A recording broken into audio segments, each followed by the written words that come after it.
Bueno, esta básicamente es una clase muy cortita, que es sobre el síndrome nefrótico-nefrítico, fundamentalmente lo que tiene que ver con el abordaje diagnóstico y el abordaje terapéutico inicial que podríamos llegar a hacer. Bastante cortita porque, la verdad, el tema, lo importante es entenderlo de la fisiopatología como para saber qué es lo que tenemos que ir a buscar. Arrancando con el síndrome nefrótico, básicamente como definición, ¿qué es lo que tenemos que saber o cuáles son los pilares de este síndrome? Fundamentalmente estas dos cosas, proteinuria en rango nefrótico, que ahora vamos a ver bien qué es, y hipoluminemia, más que nada proteínas totales bajas a predominio de la albúmina, que es la proteína más importante, con mayor eliminación de albúmina por orina.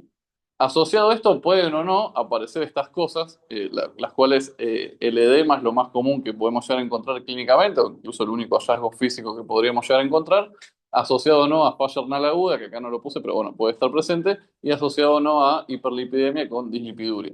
Que ahora vamos a ver un poco de dónde sale cada una de estas, pero lo importante es que un síndrome nefrótico tiene que tener proteinuria en rango nefrótico y hipoluminemia. Más allá de esto, ¿cuáles son las causas de un síndrome nefrótico? Bueno, las podemos dividir en estos dos, las causas que son propiamente renales y las causas sistémicas. Las causas sistémicas son el 30% de los casos que dentro de todas las que se pueden presentar, las tres más importantes son estas, la amiloidosis, la diabetes y el lupus.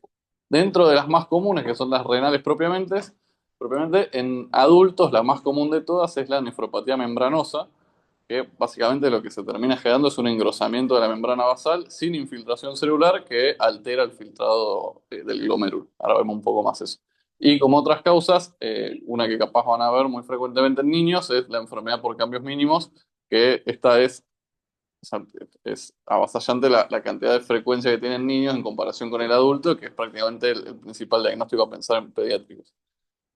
Como fisiopatología, como para entender cada una de estas cosas que van a aparecer, lo más importante de todo es que para el nefrótico lo primero que se da es daño glomerular, pero puntualmente daño en la membrana, lo cual va a terminar generando una alteración en la capacidad de filtrado o de retención de moléculas, fundamentalmente de proteínas. Como se daña la membrana glomerular, lo que va a generarse es una hiperfiltración proteica, que eso va a llevar a la proteinuria, va a llevar a la pérdida de proteínas séricas, fundamentalmente hipoluminemia, y esto en conjunto lo que termina generando es una disminución de la presión oncótica, haciendo que el líquido extravase al intersticio, generando edemas, que es, como decía antes, clínicamente lo más llamativo que vamos a llegar a encontrar, edemas significativos, con godet, edemas blandos, que es lo más característico.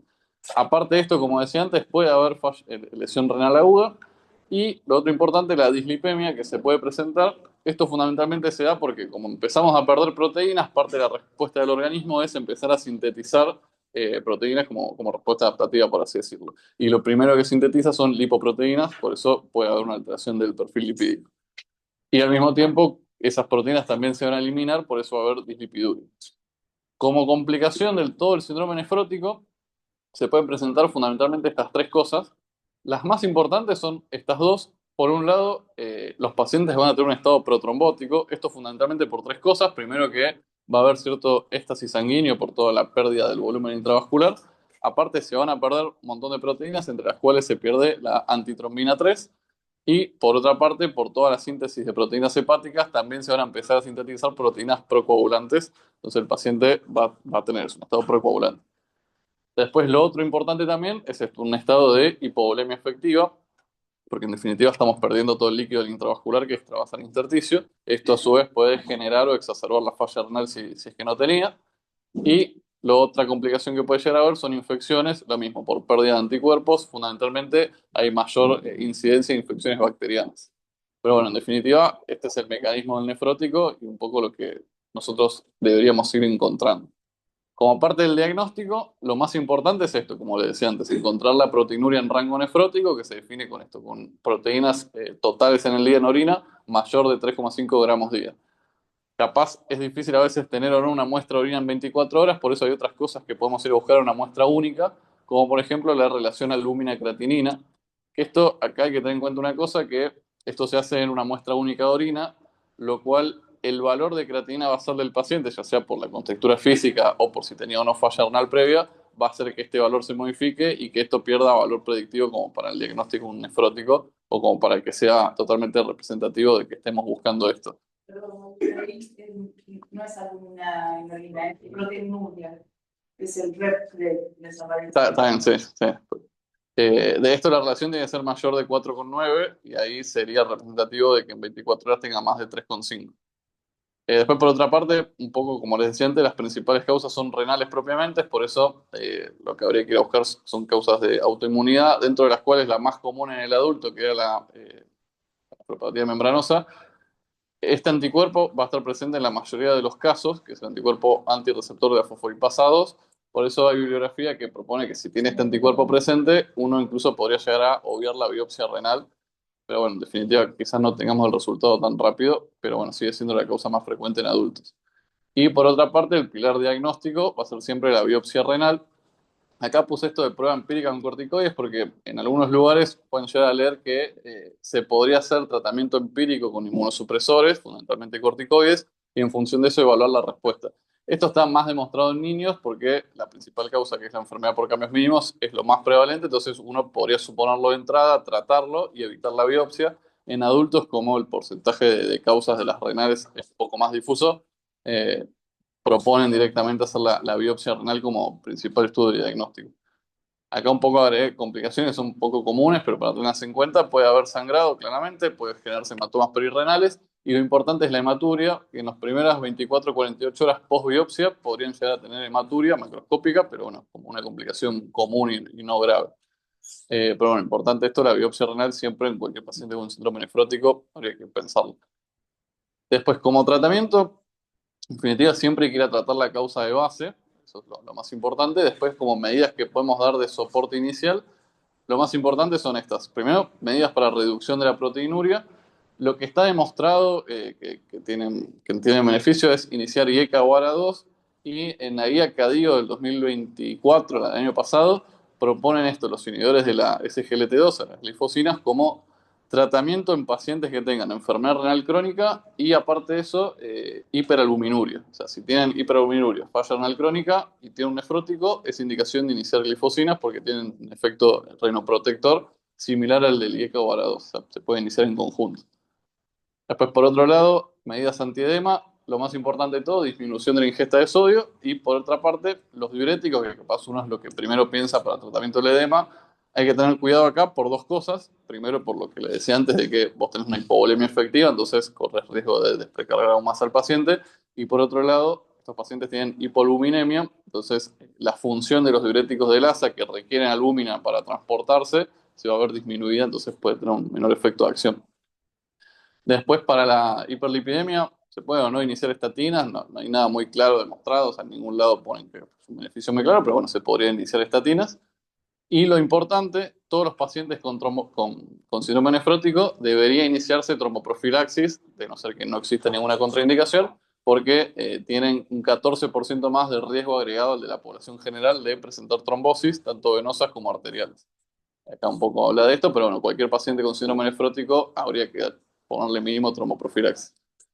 Y lo otro, que no lo puse bien acá, pero bueno, como una de las complicaciones son las infecciones, este artículo estaba bueno porque un poco lo que hablaba es que en estos pacientes lo más común es que tengan infecciones bacterianas, pero no hay nada que demuestre que hacer tratamientos empíricos o arrancar antibióticos empíricos tenga algún beneficio, así que es más que nada saber eso, que pueden infectarse más frecuentemente, pero no habría indicación de hacer nada preventivo con eso. Esto es un poco nefrótico. Pues por otro lado, un poco más cortito, el síndrome nefrítico. Por definición, acá lo que cambia sustancialmente es esto, la definición y la fisiopatología.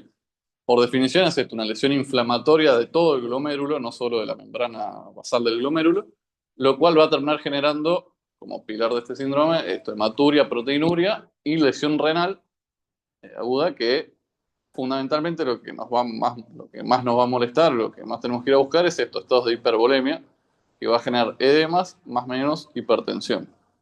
De acá como causas, son todas renales claramente, las más importantes son todas las que son mediadas por autoinmunidad, siendo la más importante en adultos esta la nefropatía por IgA. Pero en definitiva son la mayoría, casi el 90% de las causas son autoinmunes. Por eso la mayoría de los tratamientos van a ser con inmunosupresión. Como fisiopatología, poco similar a la otra, lo que cambia fundamentalmente es que el daño es a nivel de todo el glomérulo, por eso se genera la hematuria, por eso se genera la proteinuria, no necesariamente en rango nefrótico, pero bueno, pierde esa capacidad selectiva del filtrado. Va a caer el coeficiente de filtrado, va a generar oliguria y eso termina generando un estado de hipervolemia. O sea, lo diferente acá es que lo que aumenta es la presión hidrostática y no es que baja la presión oncótica. Y ese es el mecanismo por el cual se generan edemas. A diferencia del nefrótico, acá no hay una hipovolemia efectiva, sino que al contrario, una hipervolemia. Que podemos tener como manifestaciones, como decía, eso, edema e hipertensión. Eh, pero bueno, fundamentalmente es eso, por daño del glomérulo. Uy, acá. Y como diagnóstico, bueno, un poco lo que quiero buscar es eso. Primero la proteinuria, que no necesariamente, como decía, va a ser un rango nefrótico, con que esté presente ya es parte del diagnóstico. Hematuria, que puede ser microscópica o macroscópica, sí o sí va a ser con hematíes dismórficos, porque el daño es bien arriba a nivel del glomérulo. La lesión renal, y lo más importante es enfocarnos en esto, en el volumen extracelular del paciente. Acá otra vez lo mismo, como pilar diagnóstico, lo más importante va a terminar siendo hacer la biopsia renal para terminar encontrando la causa, que como decía, la mayoría son por autoinmunidad, siendo la nefropatía por IgA la más común. De tratamiento, un poco lo mismo, tratar la causa de base y tratamiento de soporte va más que nada orientado al volumen. Acá sí o sí va a haber que iniciar diuréticos, no hay tanto cuidado, digamos, con iniciar diuréticos de LASA, y en caso de que sea refractario el tratamiento, indicación de diálisis, como habíamos visto antes. Y por otro lado, lo mismo, ver si el paciente tiene hipertensión que haya que corregir o no, con la posibilidad de iniciar antihipertensivos titulables. En cuanto a epidemiología, un poco por esto también es que el síndrome nefrítico es el que tiene mayor porcentaje de internación y el nefrótico no necesariamente se maneja en internación, sino que puede tener un seguimiento por ambulatorio. Este más comúnmente se tiene que internar. Y como tratamiento, lo que le decía antes, lo más común es tratamiento con inmunosupresores con corticoides. Y después, por último, un poco para diferenciar y ver bien claro cuáles son las diferencias, lo más importante es esto, la diferencia fisiopatológica, que es esto que les decía en el síndrome nefrítico, ese daño glomerular que genera la falla renal genera un aumento del volumen intravascular, perdón, haciendo un aumento de la presión hidrostática. Y eso es lo que lleva al edema. Contrario al nefrótico, como perdés proteínas, baja la oncótica y eso genera los edemas. Los dos van a tener proteinuria, solamente que en el nefrótico más, porque el daño puntualmente es en la membrana, lo cual altera las cargas y hace que pierda fundamentalmente la capacidad de no filtrar proteínas. Los dos se pueden tratar con diuréticos, pero bueno, ojo en el nefrótico por la hipovolemia efectiva. Los dos hay que hacer manejo de la proteinuria. En los dos pueden tener trombosis, aunque es mucho más importante el nefrótico y todos deberían tener tromboprofilaxis mínima. Y siempre el pilar diagnóstico fundamental que va a ser la biopsia. Después, bueno, la verdad, mucho más, no había para charlar de esto, más que nada el concepto general. Y lo importante es eso, que como diagnóstico siempre hay que ir a buscar la biopsia y medidas de soporte para todos. No tenía mucho misterio esta clase, pero eso era cortita y nada más. 15 minutos, no sé cortar acá.